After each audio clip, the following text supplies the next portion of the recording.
우리 박병창 이사님 어서 오십시오. 어서 오세요. 네, 아유. 자, 요즘 이제 새로 주식 시작하신 분들 많을 텐데 막 이렇게 마음이 많이 흔들리실 거예요. 근데 여러분의 본능대로 따라가면 반드시 잘 안 된다는 거. 본능에 거의 반대 방향으로 가야 되죠, 그죠? 왜냐하면 이제 주시장이 어려운 이유 중에 하나죠. 예. 근데 이제 어려운 게 또 재밌어요. 어려워서 재밌죠. 쉬우면 재미없죠. 예. 이것도 참. 정프로님 앞으로 주식 투자 안 한다고 하지 마라 그러면은 어떠겠어요? 저요? 그럼 심심하겠죠. 저는 그렇게는 못 살죠. 이거 하나고는 못 삽니다. 네. 자, 그러면 오늘도 아마 좀 불안하신 분들이 많을 것 같습니다. 호르무즈 해협 뭐 등등 해서. 네, 오늘 뭐 그 부분에 대해서 저희 의견도 말씀드리고 상황 말씀드리도록 하겠습니다. 미국의 다우가 1.5, 나스닥 1.78, S&P 1.5% 최근 들어서는 비교적 큰 폭으로 하락을 했습니다. 그러면서 박스권의 하단으로 다시 내려왔어요. 이 그림을 잘 보세요. 어제 음봉으로 끝났고 종가가 최저가 부분에서 끝났거든요. 네. 근데 직전에 여기 빠진 날 있죠. 이 직전에 빠진 날의 최저점이 여기잖아요. 네. 그 직전에 빠진 저점까지 안 갔죠. 네. 그렇죠. 또 한 가지. WTI 유가가 기준으로 선물 기준으로 96달러 정도에 지금 이제 보니까 그 정도 거래되고 있습니다. 지금 네. 제가 이제 타이핑하는 아침 시간에는 거래가 돼요. 그리고 나서 이제 잠깐 끝나거든요. 이게 선물이요. 96달러예요. 지난번에 올라갔을 때 어디까지 올라갔죠? 119. 네, 119까지 올라왔습니다. 네. 왜 그럴까요? 이상해. 처음 놀랐으니까. 그러니까 지난번 저점 그리고 유가는 지난번 고점을 뚫고 가는 그런 모습은 지금 현재 나타나고 있지는 않습니다.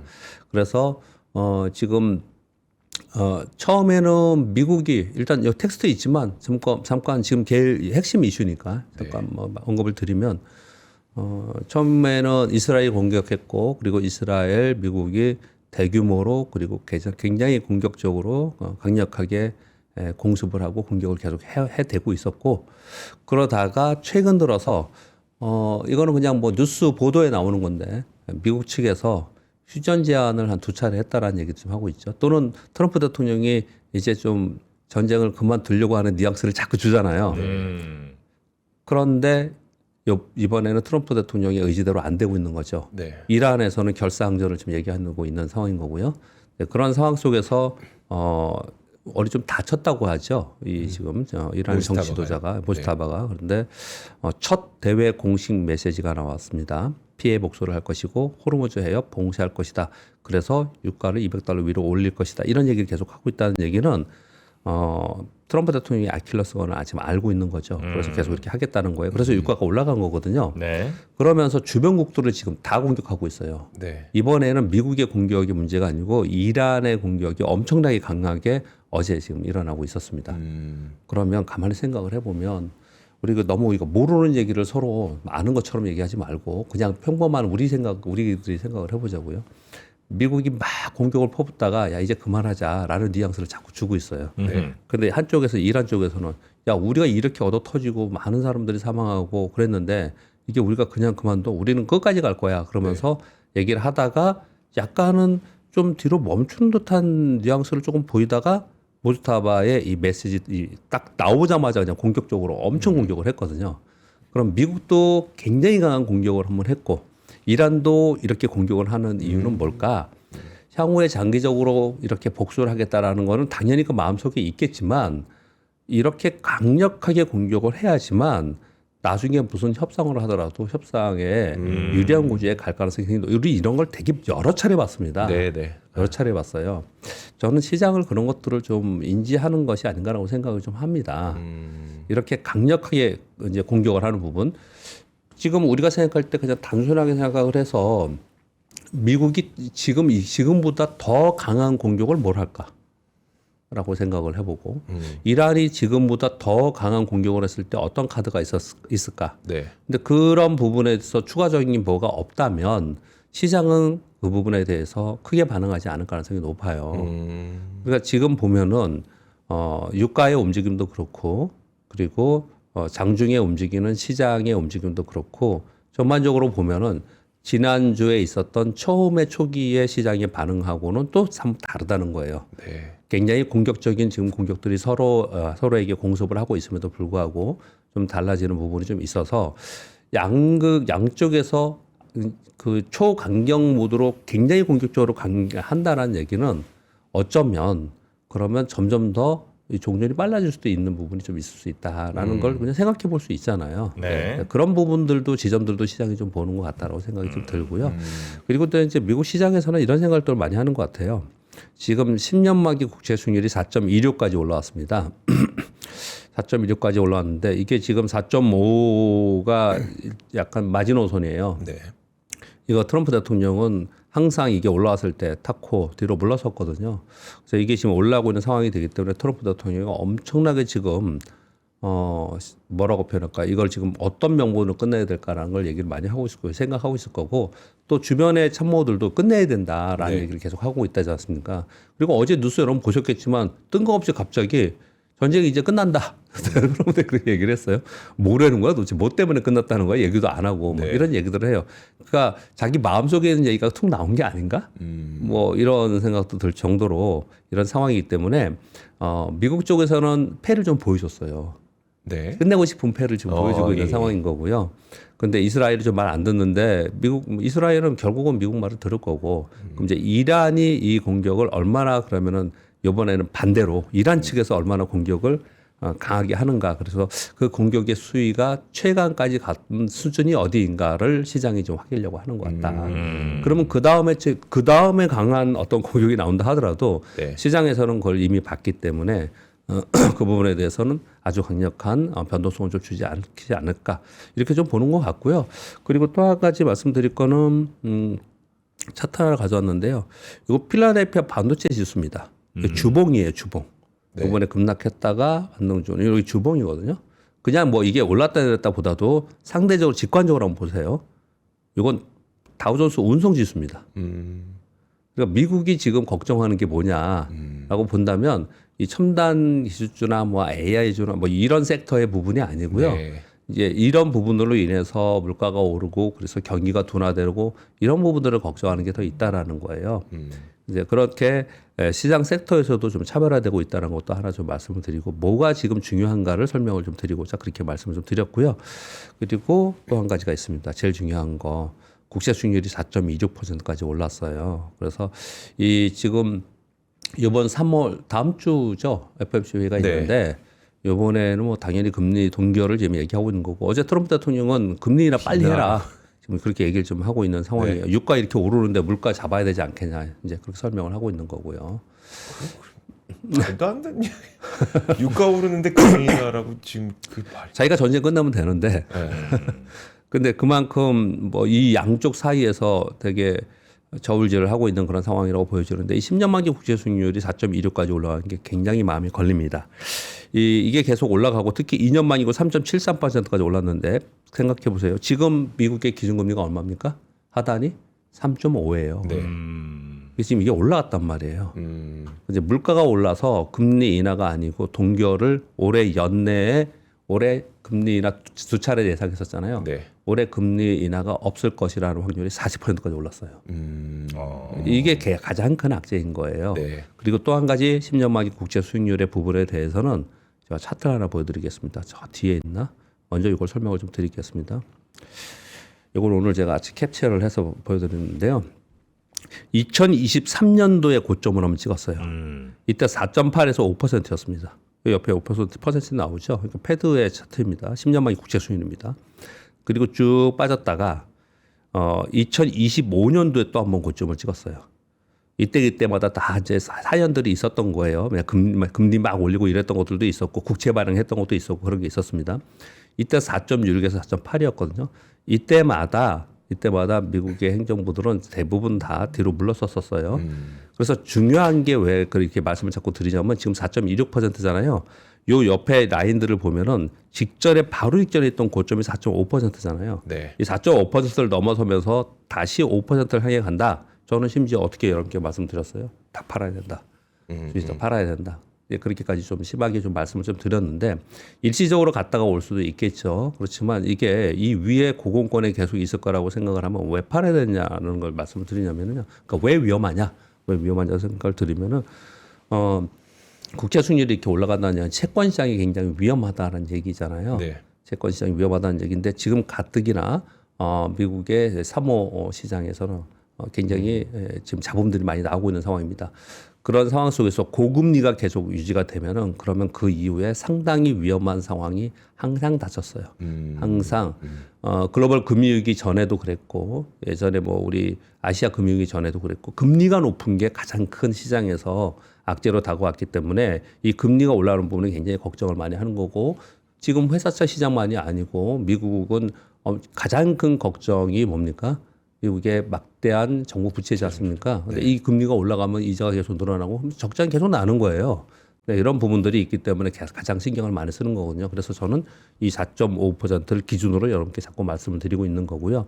이게 지금 4.26까지 올라와 있는 상황이기 때문에 여기서 여차하면은 그냥 채권 이게 그 4.5로 올라간다는 얘기는 채권 시장에서 토매가 나온다는 얘기잖아요. 네. 그러면 채권 시장에서 거기서 소위 뭐 한쪽에서는 뱅크런이 일어나고 또 한쪽에서는 막 투매가 일어나면서 그러면서 그걸 메우기 위해서 또 다른 쪽에서 자산을 막 팔고 이러면서 시장이 급격하게 하락하는 현상이 나타나거든요. 그래서 이걸 굉장히 신경을 많이 씁니다. 트럼프 대통령이 아직 시간이 많이 남긴 하지만 올해 선거를 앞두고 그런 현상이 벌어지면 끝난 거예요. 선거는 그냥. 네. 그래서 그런 부분들을 시장이 어느 정도 생각을 하면서 좀 지켜보자. 위험하긴 하지만 지켜보자. 뭐 이런 뉘앙스를 좀 가지고 있지 않나 제가 시장을 생각을 합니다. 이럴 때 대응은 어떻게 해야 돼요? 예를 들어서 4.5까지 올라가는 과정에 예. 이미 시장은 좀 빠질 것 같긴 하거든요. 네. 그러면 이제 뭐 4.5가 됐습니다. 그때 그제서야 팔면은 오히려 막 다 손실 본 채 팔아야 될 수도 있는 것 네. 같기도 하고 이럴 때는 대응을 어떻게 해야 되는 거예요? 일단 대응은 지난주에 다 거의 했고 네, 이번 주에 만약에 한 분은 뭐 어제도 그렇게 말씀드렸잖아요. 지난주에도 안 팔았는데 지금도 안 팔고 있다. 그럼 뭐 지금도 팔지 말고 있고 네. 그분은 그렇게 결정을 한 거잖아요. 또는 나는 도저히 못하겠어 그래서 그렇게 하신 거잖아요. 네. 그리고 또 지난주에 핵심 주식 놔두고 주변 주식은 가지치기 하고 여러 차례 그래서 말씀을 드렸잖아요. 벌써 2주가 지났습니다. 네. 가지치기 하고 그리고 나머지 현금을 갖고 있다. 그렇다면은 그대로 시장에 이제 관망하면서 그대로 봐야 되는 게 맞는 거고요. 무슨 말씀이냐면 이게 올라간다 내려간다 유가가 올라간다 내려간다 10년 만에 국채 수익이 올라간다 내려간다는 것을 우리가 추정은 하지만 요번에도 119까지 갔다가 뭐 $80까지 갔다 이런 식으로 움직이잖아요. 네. 이걸 우리가 예상하면서 어떻게 거래를 하겠냐는 거예요. 그게 아니고 내가 눈에 보이는 데 리스크 관리 해가면서 내가 관리를 해가면서 이걸 대응을 하는 거지 않습니까? 이제 그런 측면에서 말씀을 드리는 거고요. 그리고 그래서 어제 그 말씀을 좀 드렸잖아요. 시장이 첫 번째 지난주에 급락을 했을 때는 매수 대응이 있었습니다. 네. 그러니까 저가 매수해서 또 성공했어요. 그리고 나서 만약에 오늘 지난주와 같은 상황이 오늘과 다음 주에 일어난다. 그러면 저가 매수를 해요? 안 됩니다. 두 번째 하락을 할 때는 그렇지 않고요. 두 번째 하락을 할 때는 그것이 안정화되고 올라오는 걸 보면서 상승할 때 사야 되는 거거든요. 그런 단순화된 자기의 스킬을 가지고 전략을 가지고 있으면서 나 거기에 맞게 시장이 어떻게 움직여봐. 나는 거기에 그냥 맞게 대응할 거야. 네. 이런 스탠스를 좀 가져야 되지 않을까라고 저는 생각합니다. 시장이 이렇게 되면 난 이렇게 할 거야. 시장이 이렇게 되면 나 거기 쫓아갈 거야. 그때그때 쫓아가는 게 아니고 나는 이렇게 할 거라는 걸 결정 지어놓고 네. 아주 단순화시켜서 결정 지어놓고 그래 놓고 시장이 흘러가는 대로 거기에 맞춰서 나는 하겠다라는 거예요. 그런 정리를 좀 해둬야 되는 게 이런 불확실성 시대에는 굉장히 중요하지 않을까라고 생각을 합니다. 네. 그렇게 말씀드리겠고요. 이번에 특이한 점은 비트코인 선물이 급락을 안 했어요. 또 가만히 보면요. 유가도 그렇고 지금 국채 수익률만 올라갔죠. 유가도 그렇고 지수도 그렇고 지수도 직전 저점 안 깼습니다. 비트코인 선물도 $10,000,000 위에 있어요. 지난주하고 좀 다르죠. 그러니까 좀 시장이 처음에 맞았을 때랑 좀 달라진 부분이 좀 있다. 그렇게 좀 말씀을 좀 드리겠고요. 우리 시장의 지수의 변동폭이 계속 줄는 모습이 좀 나타났고 제가 거기 말씀드리기를 계속 줄다가 그러면 안정화되느냐가 아니고 그 이후에 두 번째 변동성이 꼭 있다. 그렇게 해서 말씀을 드렸잖아요. 그래서 그 대비를 하자로 설명을 드렸지 않습니까? 그렇다면 그런 전략을 가지고 있다면 이번에 대비할 기회가 또 생긴 거예요. 그런 상황이 좀 됐다. 이렇게 좀 보여줄 수 있겠고요. 근데 그 대비, 이번 두 번째 대비에서 첫 번째랑은 좀 다르다라는 설명을 좀 드리고 있습니다. 주요 종목들도 보면 필라델피아 반도체 지수가 3.4% 빠졌는데요. 그 전반적으로 보면은 뭐 어디가 많이 빠지고 이런 부분은 아니에요. 샌디스코 5%, 마이크론 3% 빠졌는데 그리고 이렇게 빠진 폭도 지난주보다 작아요. 샌디스크도 그렇고 마이크론도 그렇고요. 그리고 더 하나를 또 근거로 대볼까요? 처음에 급락했을 때 지난주에 야간 선물 있잖아요. 네. 야간 선물 그날 하한가 끝났습니다. 처음에 급락했을 네. 때. 그 다음에 급락했을 때 6%가 급락했던 날, 우리 그날 야간 선물 끝난 게 5점 몇 % 하락으로 끝났어요. 거의 6%가 끝났거든요. 어제 야간 선물은 4%대에 끝났어요.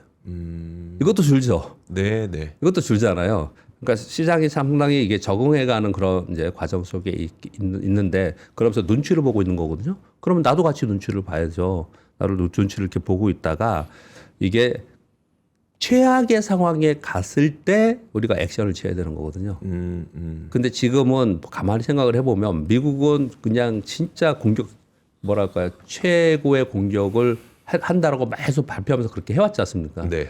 그 상대적으로 한편에서는 계속 막고 있다가 이란에서 지금 모스타바의 메시지를 통해서 아주 공격적인 이런 공습을 지금 하고 있는 상황이라서 이런 상황이 강대강으로 아주 최악의 상황에 가면은 서서히 오히려 더 빨라질 수 있다. 이게 이번 사태가 좀 빨라질 수 있다. 이렇게 좀 생각을 해볼 수 있는 부분도 한편으로 있지 않을까라고 생각을 좀 하는 거고요. 그리고 뭐 이번에 이 사태를 보면서 그런 생각들이 많이 들어요. 이 트럼프 대통령은 선거도 앞두고 그런데 물론 뭐 자기 돌파구가 없긴 했지만 왜 벌집을 건드렸을까? 벌집은 잘못 건들면 안 되잖아요. 네. 그냥 한 번에 정말 이 소방대원들이 와가지고 확실하게 하든지 아니면 엄하게 하면은 그냥 나만 피해잖아요. 그러면 네.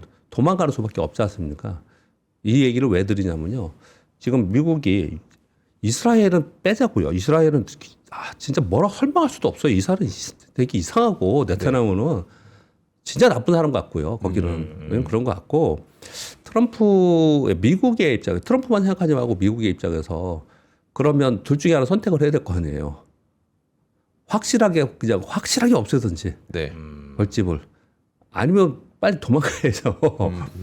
도망가야 되는데 뭐 도망가면 창피하니까 명분을 좀 가져야 될 것 같고 둘 중에 하나지 않습니까? 근데 확실하게 없애는 건 이미 안 되는 걸로 판결이 된 것 같아요. 네. 왜냐하면 미사일 발사대나 이런 거 파괴했다고 그러는데 맨 처음에 얘기했던 거는 핵 시설 핵을 네, 얘기했잖아요. 네. 그거 지금 얘기도 안 나오고 있잖아요. 그러니까요. 못한 거예요, 그거를. 못하고 이게 지금 이제 마무리되는 순간으로 좀 가고 있는 상황이거든요. 그렇다면은 아마도 아주 빨리 도망가고 싶지 않을까라는 생각도 드는데 근데 뭐 제 표현이 이런 거예요. 뭐 미국이 그렇다는 건 아니고 그러면 이제 도망가는데 계속 도망가는 건 또 물론 아니겠죠. 일정 정도 도망가면 쫓아오던 벌들이 도로 자기 집으로 돌아가 버리잖아요. 그런 시점이 어딘가를 우리가 생각하는 것 또 그 시점을 기다리는 게 지금이 아닌가. 네. 저는 좀 그렇게 생각을 좀 하고 있습니다. 네. 그렇게 지금 뭐 이 화단에 왔는데 화단에 떨어졌다 해도 또 아주 심각한 것도 아니에요. 사실은 또 미국은 그렇게 생각을 좀 하고 있고요. 그리고 우리 시장은 어제 우리 동시만기였는데요. 상당히 양호하게 끝났습니다. 약간 좋지 않은 것도 하나 있긴 했습니다.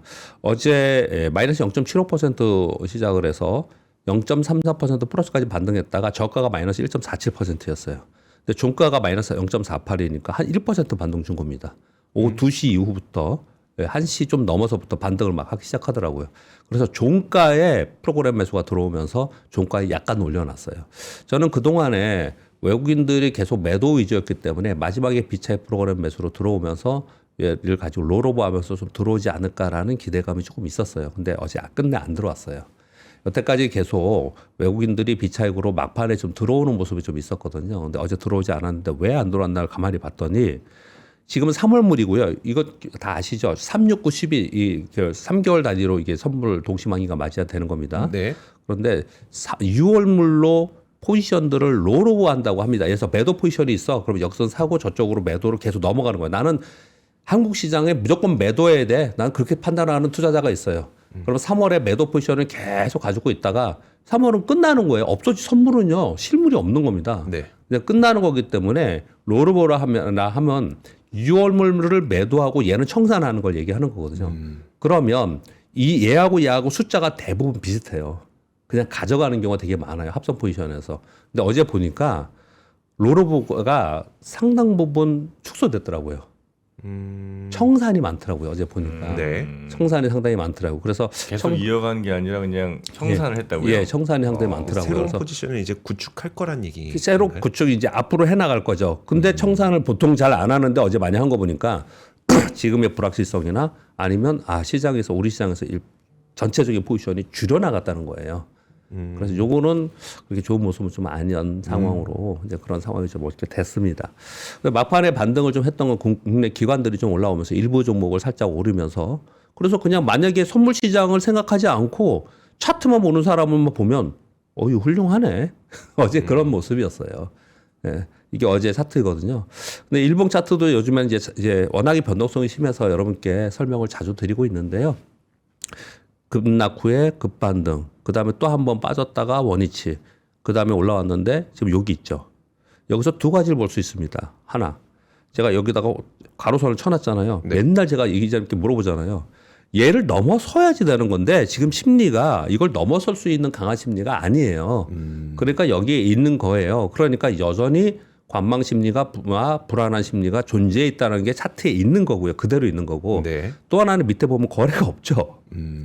거래가 없이 관망하고 있다라는 거예요. 거래량이 없이. 네. 그 얘기는 여기서 막 파는 사람도 지금은 없고 막 사는 사람도 없고 야, 이거 어찌 될지 모르니까 좀 여기서부터 지켜보자 이런 거거든요. 그 아까 이 기자님이 질문하셨던 것처럼 이때 상황에서 어떻게 되느냐. 사람들이 어떻게 하는지 딱 보이잖아요. 여기에 어떻게 하고 있는지요. 근데 이렇게 하고 있는 거에 경우의 수는 다 다르겠죠. 어떤 사람은 아무것도 안 하고 있었던 사람. 어떤 사람은 현금을 더 많이 만들었던 사람. 네. 어떤 사람은 이번 하락에 사서 들고 있는 사람. 어떤 사람은 핵심주 갖고 현금을 좀 갖고 있는 사람. 경우의 수는 전부 다 다르겠지만 모두 다의 심리는 지금 어떻게 그러는지 지켜보자라는 거거든요. 시장이 전부 다 모두 다 막 사고자 할 때 수익이 나는 거고 팔고자 할 때 손실이 나는 건데 모두 다 어떻게 될지 지켜보자 그러는데 나 혼자 살 거예요? 나 혼자 팔 거예요? 그건 아니죠. 그러니까 나도 똑같이 그 스탠스로 가져간다. 라는 게 명확하게 보이죠, 여기에. 예, 그렇게 설명을 좀 드리겠고요. 그리고 어제 삼성전자, SK하이닉스는 뭐 소폭 하락인 상황이었는데 시장이 그래도 여전히 유동성이 상당히 좋다라고 느껴지는 거는 센 종목이 굉장히 세요. 어제 ETF에서는 조선, 원자력, 방산, 전력 설비가 셌었고요. 요즘 이슈가 나오면 계속 세요. 통신장비는 이번 주에 며칠 동안 굉장히 강하다가 뭐 상한가 가고 그러다가 어제 차익 매물 좀 나오더라고요. 그래서 매도 신호가 살짝 나오기도 했고요. 어제는 조선기자재와 태양광 풍력, 원자력이 강했어요. 이거 설명 다 드렸습니다. 왜요? 전쟁이 일어나면서 재생에너지가 지금 부각이 되고 있는 상황이라서 ESS 포함해가지고 이쪽이 굉장히 강했고요. 그래서 뭐 이거는 ETF가 아니고 이거는 이제 섹터를 보여주는 화면들인데 우리 여러분 HTS에 다 있는 화면들이에요. 여기 보시면 피팅 관련주들이 어저께 굉장히 많이 올랐고요. 여기 보시면 풍력 에너지 그리고 통신장비 최근에 올랐던 거 태양광, 원자력 그리고 태양광 이렇게 올랐어요. 그러니까 지금의 이슈는 그동안에 있었던 뭐 반도체라든지 뭐 자동차라든지 지수 관련 대형주가 오르는 쪽에서 이슈에 따라서 섹터별로 테마가 형성되는 걸로 좀 바뀌었는데 이런 종목들이 오를 때 10%씩 이상씩 막 올라요. 그런 거 보면 여전히 시장의 심리는 뭔가 수익률을 내려고 하는 강한 심리가 존재해 있다는 것은 여전히 보여졌다. 이렇게 말씀을 좀 드리겠고요.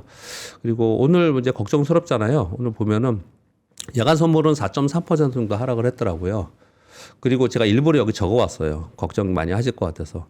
지난번에 저점이 얼마였어요? 지난주에? 5,093포인트였습니다. 네. 5,040 몇 포인트는요. 밑으로 갔던 꼬리는 우리 기점 분석 얘기하지 않습니다. 네. 꼬리는 윗꼬리 아랫꼬리는 종가를 가지고 얘기하는데 5,093포인트거든요.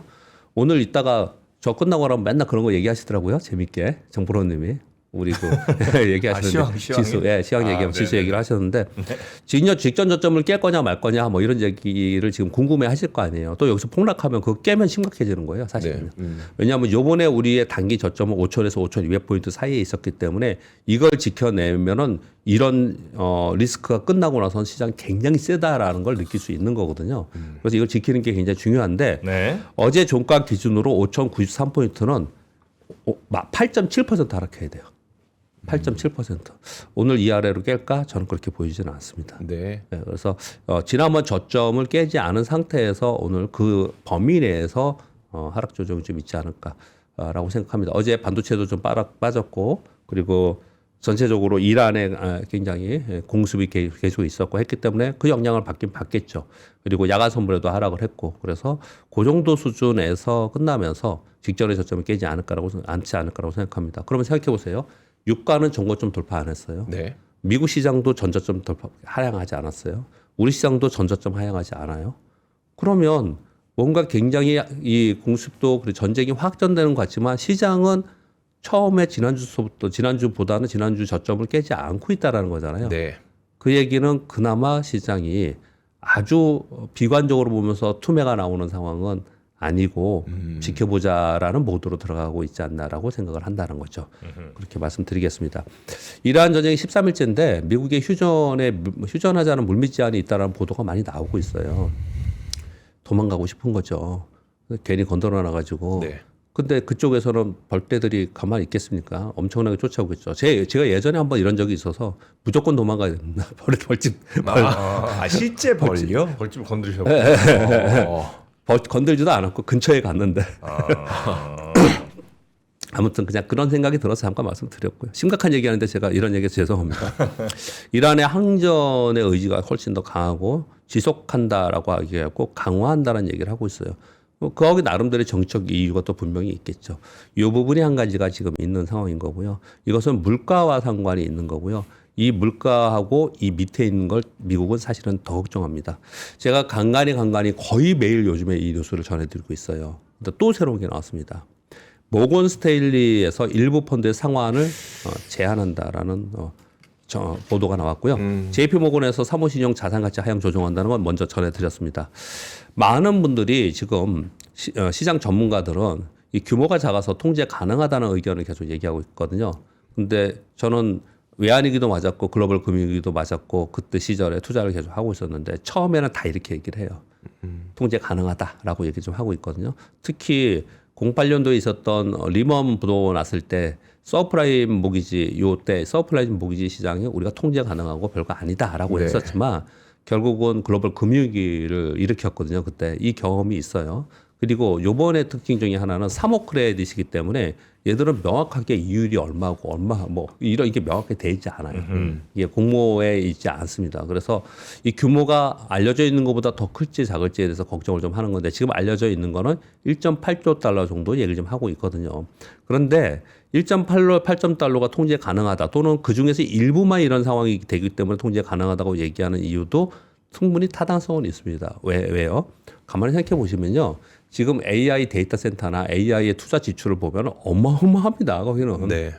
정말 서로 주고받는 돈들이 그 단위가 그래서 1.8조 달러는 뭐 AI 쪽에 데이터 센터에 투자하는 그 사람들이 뭐 한 번에 뭐 조달하는 금액이나 뭐 이런 것들을 보면 막 1,000억 달러씩 왔다 갔다 하고 그러잖아요. 네. 그래서 그런 시장의 유동성이 풍부한 상황 속에서 이거는 통제 가능하거나 또는 지금 연준이 가만히 아무 말도 안 하잖아요. 네.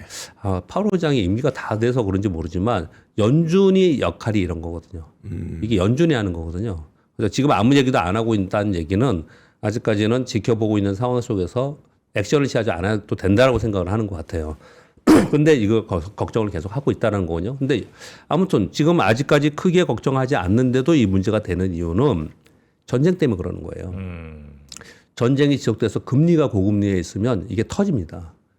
빨리 전쟁이 끝내면서 금리를 낮춰야지만 이런 것들이 해소가 되는 거거든요. 이게 연계되어 있어요. 네. 그래서 시장에서는 전쟁에 대해서는 지금 닥친 일이기 때문에 말들은 뉴스는 전쟁이 많지만 내심으로 더 걱정하는 거는 이겁니다. 이 부분을 더 걱정하고 있다라는 부분을 말씀을 좀 드리겠고요. 우리나라는 2주간의 이례적 급등률 변동성 축소 과정. 근데 제가 이번 주 내내 말씀드린 것은 이게 끝났다고 생각하면 안 된다. 2차 변동성 꼭 있더라. 경험적으로. 그래서 그걸 대비하는 버퍼를 두자라고 말씀드렸는데 일단 오늘과 그리고 다음 주 초까지는 그 버퍼를 어떻게 내가 사용할까를 생각하시면서 전략을 가져가면 좋겠고요. 그리고 이 수급은 제가 오랜만에 오늘 금요일에서 한번 가져와 봤습니다. 1월 2일부터 3월 12일까지 이게 그냥 외국인들이 이렇게 많이 팔아? 그런데 실제로 숫자를 들으면 깜짝 놀랍니다. 이게 지금 2달 반 지났잖아요. 42조 팔았어요. 우리나라 시장에서 42조 원 팔았습니다. 그만큼 다른 한편으로는 매수가 많이 들어왔고 또 주가가 많이 올라왔으니까 금액이 올라갔겠죠. 당연히. 가격이 올랐으니까. 42조 원을 팔았어요. 개인들이 30조 원 샀거든요. 기관들은 7조 분이 안 샀는데 금융투자가 16조 샀어요. 이 얘기는 외국인들의 매도는 개인이 다 산 겁니다, 이번에. 개인이 다 산 거고요. 다른 기관들을 볼게요. 보험은 2.6조, 투시는 2.3조, 연기금 3조. 여기 마이너스를 뺐네요. 사모펀드는 1.3조. 다 팔았습니다. 전부 다 팔았어요. 이 시점에서 고민을 해보는 부분이 좀 있습니다. 과거에 우리가 공부했거나 과거에 경험이 많으신 분들은 또는 개인 투자자분들 중에서도 이 주식시장에서 오래 계시는 분들은 개인들이 매수하면서 개인들이 이렇게 대규모로 사면 시장은 상투야. 우리 그런 얘기들을 많이 하고 있었지 네. 않습니까? 근데 이번에도 그럴까에 대해서는 그렇지 않다라는 의견도 지금 있는 이유 중에 하나는 지금 들어오는 개인들의 자금의 성격 그리고 지금 들어오는 개인들은 지금 정부 당국의 정책에 의해서 들어오는 그러니까 정책에 뒷받침이 되고 있다라는 거거든요. 그냥 예전처럼 팬데믹 때 쭉 빠졌다가 다시 올라오는 때 막 샀어요. 그때 무슨 정책이 있었어요? 그냥 분위기였잖아요. 네. 근데 지금은 정책이지 않습니까? 그래서 지금 정부 정책이 얼마나 강하게 후퇴하지 않느냐가 상당히 중요한 부분이 있고요. 그리고 이번 개인들의 들어온 자금들이 이게 단기성 자금이냐 아니냐를 판단하는 게 상당히 중요한 부분인데 저는 아주 부정적으로 보는 편은 아닙니다. 좀 뭐 아주 긍정적이는 않지만 그래도 만약에 양쪽으로 본다면 저는 긍정적으로 보는 편을 좀 되고 있습니다. 왜냐? 외국인들이 42조 원이나 팔았는데 그 시기에 우리나라의 원화가 1,500원을 돌파하느니만이어서 계속 원화가 약세였습니다. 네. 근데 이제 이번 전쟁 끝나고 전반적으로 달러가 다시 약세가 되고 엔화 강세가 되고 이런 상황이 되면 우리는 그 사이에 수출 데이터 어제 보여드렸죠. 엄청난 수출 금액이 늘고 있는 상황인 거고 그리고 우리나라 시장에 외국인들 많이 들어오는 상황이라서 원화가 조금이라도 하향 안정화되면 이 부분은 분명히 달라질 수 있다고 생각을 하고요. 특히 어제가 선물없이 동시 만기였잖아요. 다음 주 한번부터 보시자고요. 다음 주부터. 다음 이 선물없이 동시 만기 때문에 이 매도가 많았을 수도 있어요. 이건 저는 단언할 수는 없지만 다음 주부터 외국인들의 매도가 만약에 주는 모습이 나타나면은 일단 외국인들의 강한 매도에 한 차례 폭풍은 지나갈 거다라고 생각해도 되겠다. 이렇게 좀 생각을 하고 있고요. 오늘 좀 내려가는 거에서 걱정을 하시겠지만 대응법에 대해서는 여러분께 이미 말씀을 드렸고요. 그리고 뭐 저도 아침에 스팟으로 그냥 먼저 올려놨어요. 그래서 좀 어떻게 대응하시라고 이렇게 올려놨는데요. 근데 아무튼 지금 상황에서 전저점을 깨려면 이런 거 있잖아요. 전고점을 돌파하느냐, 100만 원을 돌파하느냐, 전저점 깨고 내려가느냐가 되게 중요하잖아요. 주식시장에서는요. 네. 근데 전저점이 50원 93포인트인데 지금으로부터 8.7% 아래라서 상당히 아래에 있다. 네, 그렇게 말씀드리겠습니다. 그러면 몇몇 이슈들 쭉 한번 살펴볼까요? 시간 너무 많이 지나서 좀 네. 빨리 말씀드리겠습니다. 네. 이런 전쟁 상황에서는 뭐 여러분 보시는 다 그런 뉴스들인데 지금 새롭게 발생이 된 건 이거예요. 그러니까 신임 최고 지도자가 첫 대회 공식 메시지를 냈는데 굉장히 강경하게 냈다. 라는 게 새로운 뉴스이고 굉장히 중요한 뉴스로 오늘 시장에서 악재로 작용을 하는 거고요. 그리고 그 와중에도 이란의 행정부에서는 3가지를 제안을 했어요. 이란의 정당한 권리 보장, 배상금 지급, 공격 방지에 대한 국제적 보장이 있으면 종전할 수도 있겠다. 이 얘기를 좀 하고 있는 상황인 거고. 그리고 이 와중에 이 뉴스 보셨어요? 이란 외무장관과 인도 외교부 장관이 서로 회담 후에 호르무즈 해협에 인도 국적선은 통과 오케이. 저거 확인된 겁니까? 저거? 이 보도가 계속 나오고 있어요. 이것저것에 나오고 있는 상황인데요. 근데 이게 만약에 맞는 얘기라면 확인이 되고 실제로 이렇다면 실제로 이렇다면 가정을 하겠습니다. 그러면 우리는 저거는 걱정이 하나가 없어진 거예요. 최악의 상황인 하나. 기뢰. 기뢰가 왜 기뢰를 해놓으면 어디는 통과하고 어디는 못 통과하고를 못 해요. 네. 예, 그게 하나가 거기까지는 아직 안 갔구나라고 좀 생각할 수 있는 부분이 좀 있는 부분이 좀 있습니다. 그렇게 정도 보면 되겠습니다. 이 와중에 이제 트럼프 대통령은 그래서 유가가 오르니까 금리 인하 빨리 해달라라고 얘기했고 미국의 한국에 못 들어가게 하는 존슨법 있죠. 이거 30일 동안 면제하겠다. 이런 얘기 나오는 거 보면 엄청 바쁘다는 얘기예요. 왜 그거 진짜 그렇게 해갖고 이런 상황이 좀 됐습니다. 그리고 국제에너지기구의 비추유 방출 이건 뉴스 전해드렸죠. 이 수치 보시면 될 것 같고요. 지금 우크라이나가 굉장히 좀 공격에 처했다고 합니다. 거긴 전쟁하고 있잖아요. 네. 근데 거기 있는 미국과 서방 동맹국들이 거기 있는 패트리어트 미사일 전부 다 이란으로 가져가고 여기서 막 쓰는 바람에 지금 우크라이나의 미사일 방어 체계가 좀 차질이 있다고 합니다. 네. 이런 상황이 좀 되고 있어요. 참, 지정학적 리스크라는 게 만만치 않습니다. 그리고, 아까 공기자님 전해주셨고, 여러분 다 아시다시피, 미국 무역법 301조 조사 개시가 됐다라고 하면서 USTR에서 한국을 짚어서도 얘기도 하고 그랬습니다. 근데 이게 한국만이 아니고, 뭐, 일본도 있고, 만약에 일본이나 대만 빼고 우리한테 그랬다 그러면 우리 심각한 건데, 다야, 다 그냥. 그래서 다라고 보면 되고요. 또 한 가지 우리가 포인트는 뭐냐면, 7월 하순 이전에 끝날 거라는 거예요. 7월 말까지 이거 조사하겠다는 거예요. 7월 말까지. 네. 지금 3월 둘째 주잖아요. 네. 7월까지 가면은 지금 요즘 보세요. 별일이 한 달 사이에 별의별 일이 다 생기잖아요. 이 7월 말까지 가면 또 다른 게 생깁니다. 그리고 트럼프 대통령은 정치적인 발언을 하기는 좀 그렇긴 하지만 이번에 지금 어떻든 미국의 정서 속에서는 이번 선거에서는 만만치 않다. 이제 어렵다는 얘기를 많이 하고 있지 않습니까? 이게 트럼프 대통령의 그 공화당이 이번 선거에서 진짜 좀 어려운 상황이 되면은 트럼프 대통령이 이 정책은 다 힘을 잃을 가능성이 굉장히 높아요. 그래서 이건 시간이 걸리는 문제이기 때문에 저는 어제도 말씀드리기를 이건 지금 당장의 문제는 아니다. 네. 그렇게 저는 보고 있고요. 그리고 정부에서 메모리 호황인데 소부장하고 같이 가라. 소부장도 수익 내게 해줘라. 이렇게 얘기를 한 거고요. 그리고 삼성전자에 대한 골드만삭스의 삼성전자 SK하이닉스 목표 주가 상향 보고서 나왔는데 이 수치 뭐 이게 중요한 게 아니고 우리나라 KB에서는 엄청 높여놨더라고요. 삼성 32만 원 해놨는데 이 가격 얘기 보지 마시고요.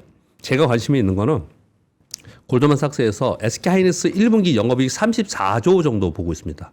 네. 그리고 삼성전자는 40조.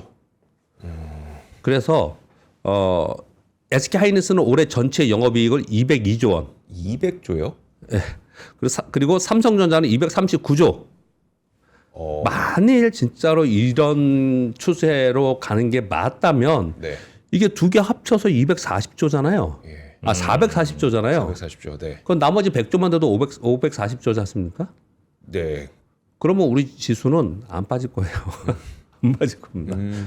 지수. 그러니까 이런 부분들 그냥 수치만 보기 위해서 이걸 좀 말씀드립니다. 이렇게 보고 있다라는 거. 그러니까 제일 중요한 건 뭐냐? 여기서 1분기 수치. 34.7조, 40조. 네. 이 수치가 나오느냐 아니면 넘냐. 이것에 따라서 또 이제 주가가 한번 되게 이 시점이 또 변곡점이 될 수도 있겠죠. 네. 그렇게 말씀드리겠고요. 그리고 엔비디아하고 AMD에서 삼성전자 방문을 지금 계속 하고 있다고 합니다. 뭔가 이유가 있겠죠. 그리고 ETF의 하루 거래량이 44조 원, 3월 4일 날 하루 거래 대금이 44조 원이 됐어요. 전체가 얼마 됩니까? 60조, 70조 이렇게 거래 대금이잖아요. 네. 근데 ETF가 44조 원. 일일 평균이 1월에는 14조 원, 2월에 18조 원, 3월에 27조 원이에요. 이번 달에. 하루에 60조 거래되는데 ETF 거래대금이 27조예요. 진짜 ETF 전성시대가 됐고 무조건 기준을 ETF로 기준으로 거래할 수밖에 없는 상황이에요. 지금. 시장의 변동성은 훨씬 더 크게 주고 이게 패시브이기 때문에요. 올라갈 때도 크게 올라가고 내려갈 때도 크게 내려가는 현상이 얘 때문에 그렇다는 걸 설명을 좀 하는 거예요. 네. 자, 이런 와중에 타이거에서 기술 이전 바이오 액티브 ETF. 와, 너무 공격적인 거 아니야? 저는 다 이거 보면서 그러네요. 네. 정말 어마어마한 공격적인 ETF가 나왔어요. 근데 여러 가지 근거를 댔습니다. 3월 17일에 상장하고요. 라이센스 아웃하는 기술 수출이나 라이센스 아웃 가능성이 높은 바이오 기업에 선별적으로 투자하겠다는 거예요. 와, 우리 바이오 주식 무서워서 투자도 못 하는데 우리 개인 투자들은 네. 이 ETF는 바이오 기업에 투자를 전문적으로 하는 ETF를 아예 바이오 ETF가 아니에요. 아예 네. 라이센스 아웃하는 종목들을 사겠다는 거예요. 그러니까요. 그런 ETF가 지금 나왔어요. 그러면서 왜 이런 걸 해야 되느냐? 바이오의 시장 개화가 있었고, 그리고 지속 성장하는 쪽으로 우리 산업이 바뀌었다. 그리고 기술 이전 건수가 굉장히 늘었는데, 작년에 21조 원 정도 됐다고 합니다. 제약바이오협회에서 발표이고요. 그리고 또 하나는 정부의 코스닥 시장 활성화 계획에 의해서 코스닥 150이 강세인데, 코스닥 150 내 중에 바이오 비중이 40%나 되더라. 그러니까 이거는 위험하다고 뭐 하지 말아야 되는 그런 게 아니다. 그래서 굉장히 공격적으로 바이오 액티브 ETF가 나왔어요. 지금 코스닥 액티브 ETF가 2개가 나왔고 다음 주에 하나 더 나오잖아요. 네. 거기다 이런 거 나오잖아요. 이런 것이 계속 나온다는 얘기는 나중에 안 좋을 때 물론 빠질 수도 있겠지만 이게 또 악영향이 될 수도 있겠지만 상당히 이쪽 코스닥이나 이쪽에 액티브 쪽에 지금 이 ETF를 운영하는 운영사들이 상당히 관심이 많고 앞으로 이거는 유행이 될 가능성이 되게 높아요. 한번 나오면. 그런 부분들이 수급적 영향을 줄 수 있다는 부분까지도 설명을 드리도록 하겠습니다. 네. 이렇게 많나 회사들이 기술 이전 바이오 하는 회사들이. 작년에 많았죠. 그리고 아니 근데 한 데서 크게 하죠. 규모가 크니까. 그래요? 예. 근데 그리고 후보군들이 되게 많아요. 후보군들이. 예, 후보군들이 많아서. ETF를 하려면 어쨌든 뭐 한두 회사 갖고는 안 될 거고 여러 회사들이 아마 그렇죠. 이 안에 담겨야 될 텐데 우리 바이오 회사들이 뭐 또 열심히 잘 하고 있는 모양이네요. 자꾸 글로벌 빅파마들도 우리나라 찾아오잖아요. 또 우리 우리가 이조 기자가 바이오 전문 아닙니까? 제가 그 부분에 취재하고 있죠. 네. 네. 이번에 1112에서 온 것도 대단한 사건이에요. 아, 사실. 그렇죠, 그렇죠. 예, 그쪽에는. 이제 뭐 사실 일라이릴리니 뭐 이런 글로벌 빅파마들이 거래할 수 있는 회사 그런 나라들이 많지가 않아요. 그 만들 수 있는 기술인데 뭐 중국, 인도, 우리나라 뭐 이런 나라들 아니겠습니까, 네. 그죠? 네. 근데 이제 중국은 안 되고 인도 믿기 어렵죠. 우리나라로 와야죠. 네. 자, 그래서 자 기술 이전 바이오 액티브 ETF까지 출시됐다는 소식 전해주셨고요. 우리 박병창 이사님과 함께 이번 한 주도 시장 대응하느라고 참 쉽지 않았습니다.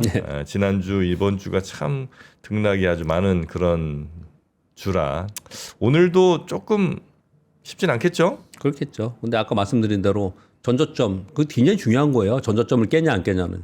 근데 8.7% 아래에 있기 때문에요. 오늘 좀 뭐 소폭 하락한다 하더라도 저는 뭐 원래 했던 대로 기존 스탠스 유지한다. 아침 네. 이렇게 뭐 생각 네. 그랬습니다. 넥스트 시장에서는 삼성 하이닉스가 한 4%대 이렇게 지금 하락을 하는 걸로 보이긴 하는데 그렇죠. 이건 좀 봐야 되겠죠. 자 이사님 하여튼 이번 한 주 대단히 감사하고요. 네. 다음 주에 뵙겠습니다. 네, 감사합니다. 감사합니다.